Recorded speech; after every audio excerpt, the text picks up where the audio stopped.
January 7th, 1977, I just arrived in Nottingham, and a guy called Fred Wingfield, who I just met, him and his family, was running a club on a Friday night over at Rolling Green School, which is no longer there. It's now Nottingham Emmanuel.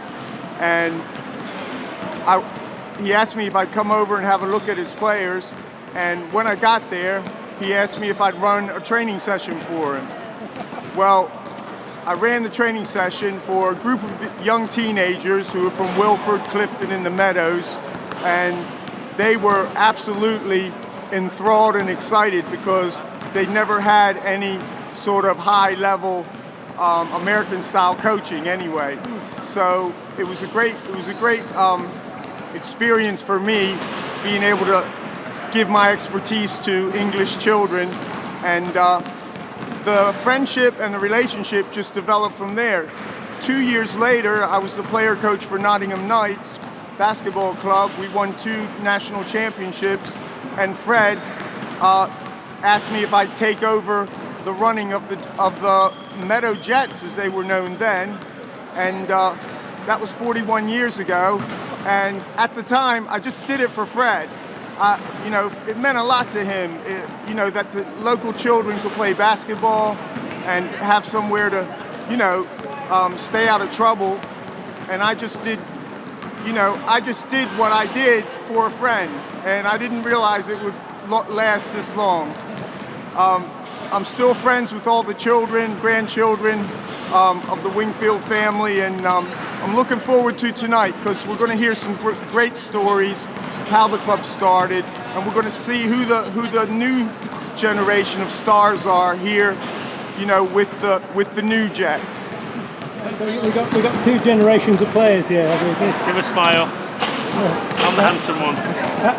How long were you with the Jets then, sir? I didn't play for the Jets. I played for somewhere in Nottingham with Jimmy as my coach. Oh, okay. So in 1983, Jimmy Jumpshot was my coach, and then 30 odd years later, he coaches my son. So it comes around, goes around, really. He gets around, doesn't he? He certainly does, yeah. So I guess you're very pleased to be here tonight on this kind of anniversary. I am. A great tribute to Jimmy and all the work he's done over the last 35 years. So a brilliant tribute.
It's always Cambridge. Yes. Nice to meet you, Sheriff. Thank you. Thank you for coming. Not yet. Yes, here we are.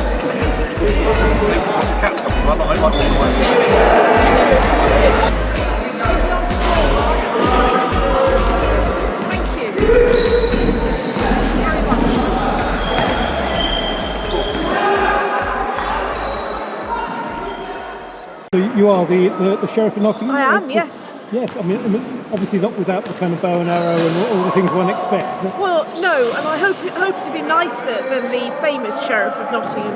I hope I'll take a more sort of liberal attitude towards events and not go around locking people up unless they deserve it.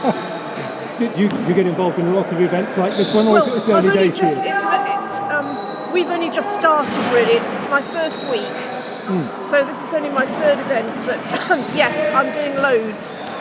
Charity work, religious services, cultural stuff, people from different cultural backgrounds, trying to reach out to as many different communities as possible. Yeah, and it's good fun to sort of be a flagship for Nottingham, really, and to promote what we can do, and to put us on the stage nationally and even globally. Yeah, well, that's good. So, I mean, obviously I know people here will very much appreciate your presence, because it's like having the Queen visit, really, isn't it? Oh, bless, yeah. I think the Queen's a bit busy at the moment. Yeah, I think there's some sort of wedding going on. Getting her nails done, yeah. You've got a big gig on tomorrow. Yes. So I didn't realise you both got chains, or is this a chain in your own right, sir? This is my first time in the chain, so I'm feeling very proud of myself at the moment. Oh, right. But, it's all down to my wife. I think she's wonderful. Yes, he gets a chain as well. He's my consort. Pocket wallet.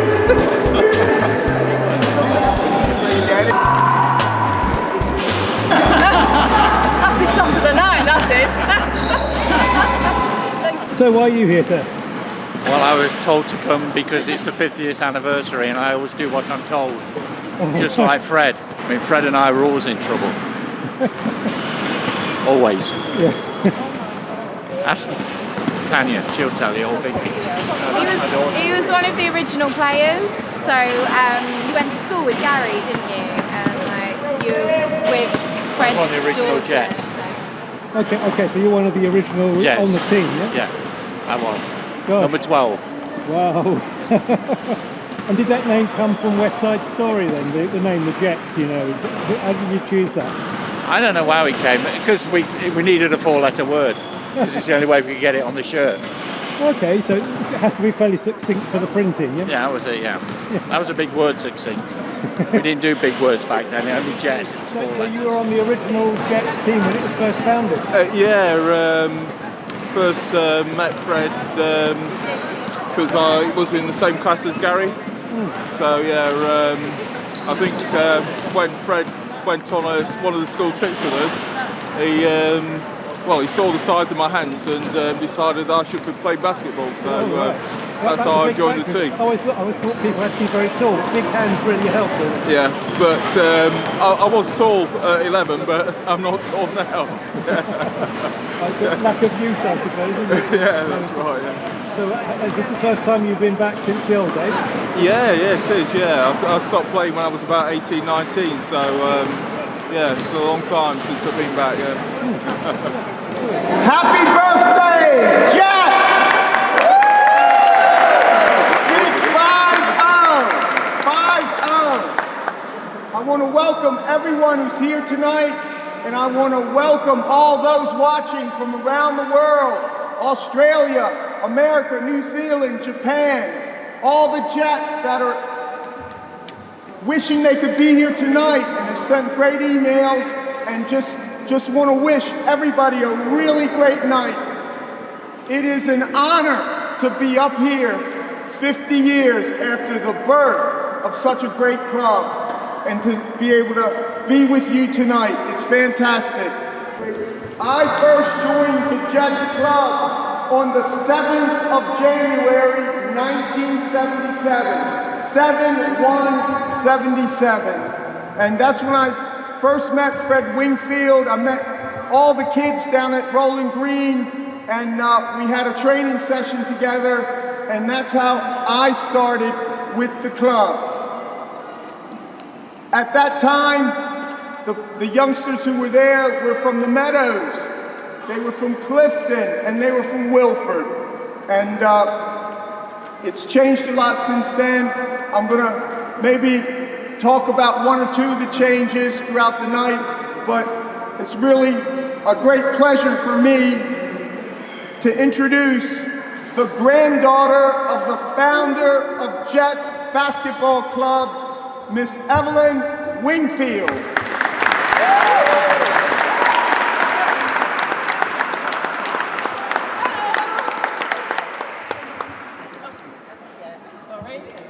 Hello. On behalf of Jets Basketball founder Fred Wingfield, I would like, his family, I'd like to welcome the Sheriff of Nottingham, Councillor Kat Arnold, Mr. Austin Grant from Nottingham Basketball Association, Mr. Peter Holmes, from a former teacher from Trent Bridge School, Past and present coaches, players, parents, families, friends, administrators, and anyone who has had any involvement in the Jets over the years. Fred started the Jets in the streets of the Meadows, obviously 50 years ago, to give the kids something to do to keep them out of trouble. And Fred, as an ex-pro boxer, knew very well how to get into trouble. His mum, Elsie Wingfield, put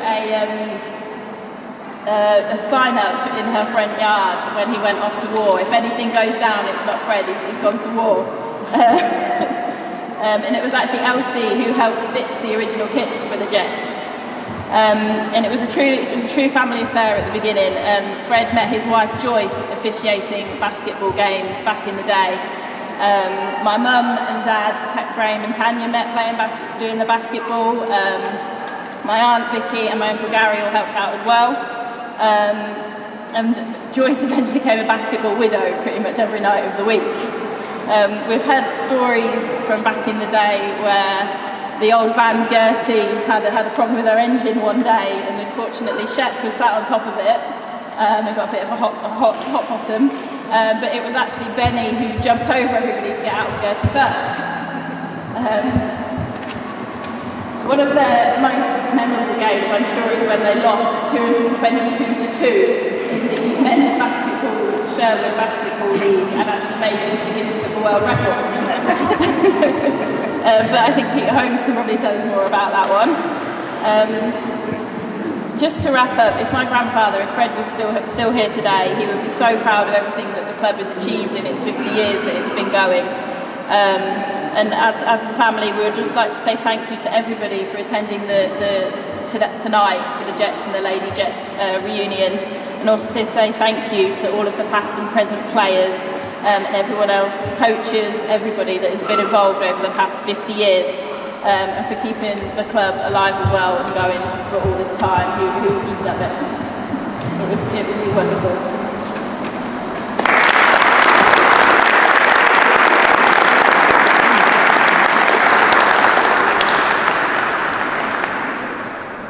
When I first met the Jets, what I remember most is that the club only had 2 or 3 basketballs, all right? It was hard to find anywhere to buy a basketball in the UK, much less in Nottingham.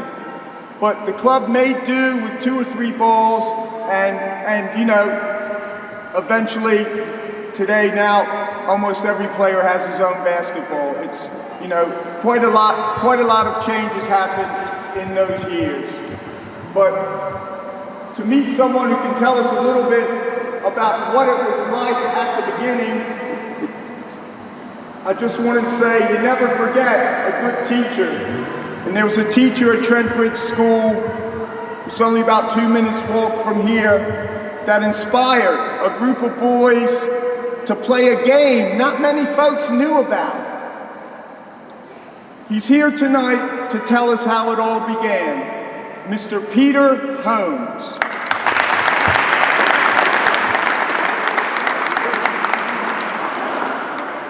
Thank you, Jim. Now then, when I got my first teaching appointment, it was in Hull. For some reason, I left Nottingham Training College, Teacher Training College, and went to visit friends, live with friends of mine who were in Hull. And I didn't like Hull. It wasn't much of a place.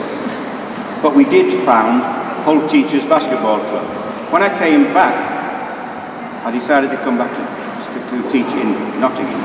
And I applied to a school in Nottingham, but suggested on my application that I come to Trent Bridge Junior School, because a friend of mine, a man called Tim Williams, was teaching here. The hall at Trent Bridge Junior School was tiny, and it had classrooms going off, if everybody remembers, and glass windows and so on. So it was we were unable to play in that hall. But we managed, Mr. Smith, the head teacher, managed to get Meadows Boys Club so that we could do a few coaching sessions. And I also, when I say we, there was also another man there who helped me out, who was playing basketball with me for Nottingham Teachers, who was teaching at Trent Bridge, called Bob Studholme, if anybody remembers that name. And we went along, we borrowed the bus basketballs from Nottingham Teachers, I had them in my flat anyway. And then we started to coach some of the lads. And that was the beginning. But it wasn't really me who started it all. I did start that, I gave them the ball. But it was Fred Wingfield that really made the club, and his family. And they soon, first of all, I want to say I admired the way they stuck at it, because they started to join the Sherwood League, and they were playing against men's teams, and they were hammered in the early stages, really hammered, as somebody said about one of the scores. They played against us, old teachers, Nottingham teachers, but Nottingham teachers, and we beat them quite easily. But they tried and they developed and they became a wonderful setup. So I want to congratulate Fred's family. Pity he's not here with us, because they were sitting at the table, scoring, timekeeping, for as long as I can remember. So I want to say thank you to Fred and to the family. Okay.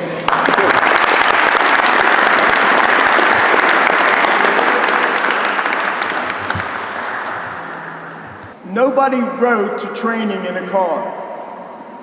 Everybody walked to training and rode the buses to games. But you know something? That's how we got to be friends.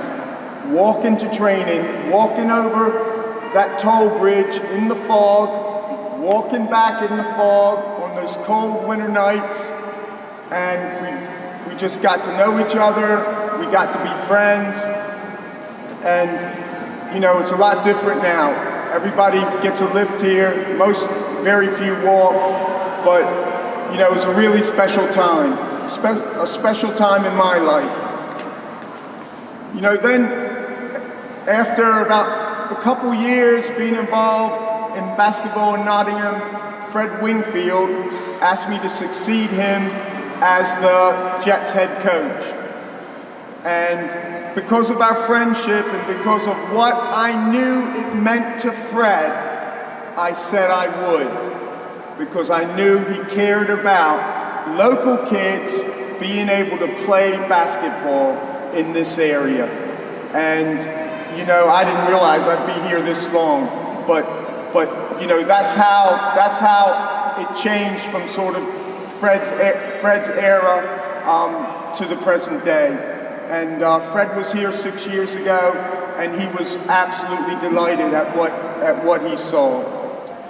Well, ladies and gentlemen, there are many kings and queens, presidents and prime ministers, but there is only one Sheriff of Nottingham. From the most identifiable office in the Western world, let's give a warm Jets welcome to the Sheriff of Nottingham, Councillor Catherine Arnold.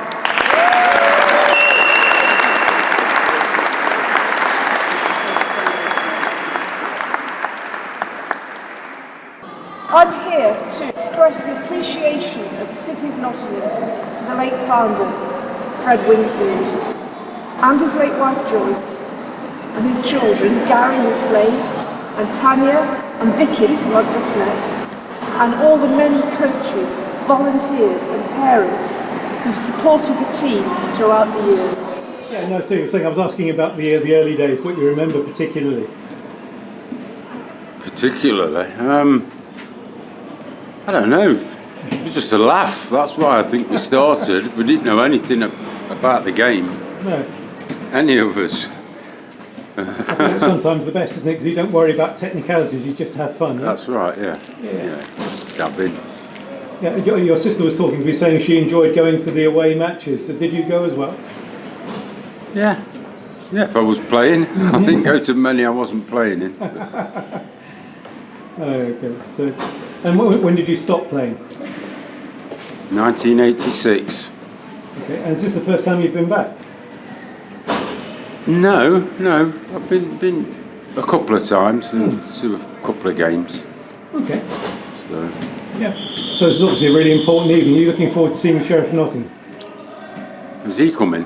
Well, I think it's a lady now, you know. Oh, she's showing. Yeah, times change, you know?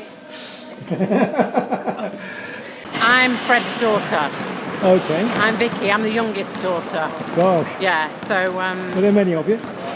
I've got a sister that's here and a brother that's going to be coming. Yeah. But Okay. my sister probably will be shy of doing this. But yes, I was quite young. I'm not going to say how old I was, but yeah, I was quite young when Fred started it all in the streets. Yeah. Of Batley Street. Yeah. Yeah, I mean, what was your association with it? Do you remember anything about it in the early days? Yeah, well, my dad would get the boys together. He bought a van and took the lads around a few nights a week, which grew then to every night of the week. Fred entered them into the local basketball league, and they played against the YMCA, and they were in the Guinness Book of Records one year, I don't know what year it was, for losing in the early days, 222 to 2. Yeah. All right, that's not the sort of thing to get into the records for, is it really? No, but they did. So. But I believe it's the oldest club in this area, is that right? It is now, yes, yeah. And lots of things really, yeah. It just grew and grew. He entered them into the National League, and then we'd be away every other weekend playing up and down the country, all over the place, yeah. Yeah, it was a great upbringing. And you got to go with the cavalcade, did you? Yeah. I was the only girl, most trips, yeah, but it was great. Yeah, that must be rather nice. Yeah, it was lovely. It was. I'm so pleased that everybody could come here tonight, and I just want to encourage you to keep on doing this because it's utterly splendid. There's such a great benefit, not just from the sport aspect of this, which I've seen and which is tremendous, but also through volunteering, because volunteering is such a wonderful way to give something back to the community. And even a small amount of time from each of you has created such a massive success, and more than that, such a wonderful, happy and uplifting feeling of friendship and sport. So I salute you. Thank you.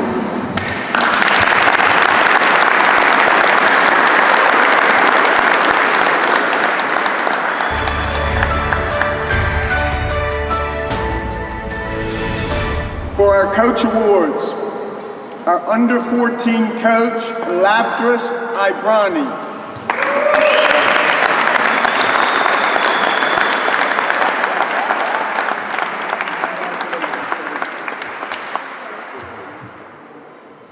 Our under 16 and under 18 head coach, Paul Blanchard.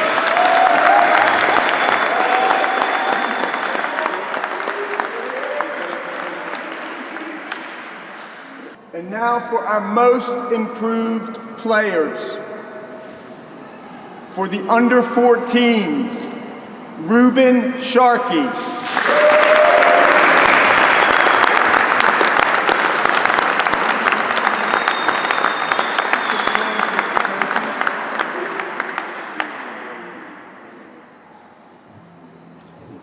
Most improved under 16, Josh Klingen.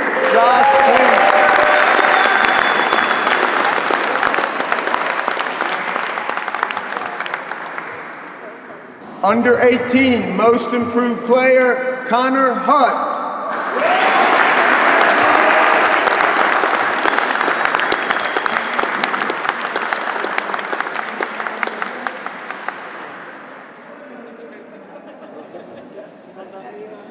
Congratulations, Connor. Under 14, Player of the Year, Takoni Tamuna.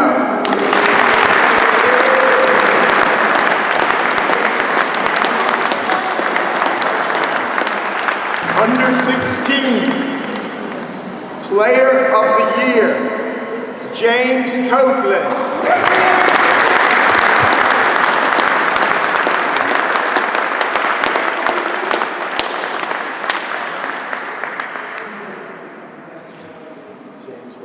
Under 18, Player of the Year, Nick Burrows.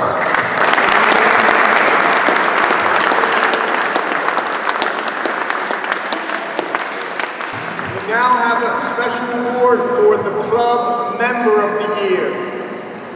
Okay, so this doesn't have to be someone who can dunk backwards, who can shoot threes. It's someone who's a loyal club member, is passionate about the game, great attitude, just great to have in the club, makes everybody feel better when he is here. Okay, and this year it is, let me say it right, it is Xavier Matunzi.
I think we're ready.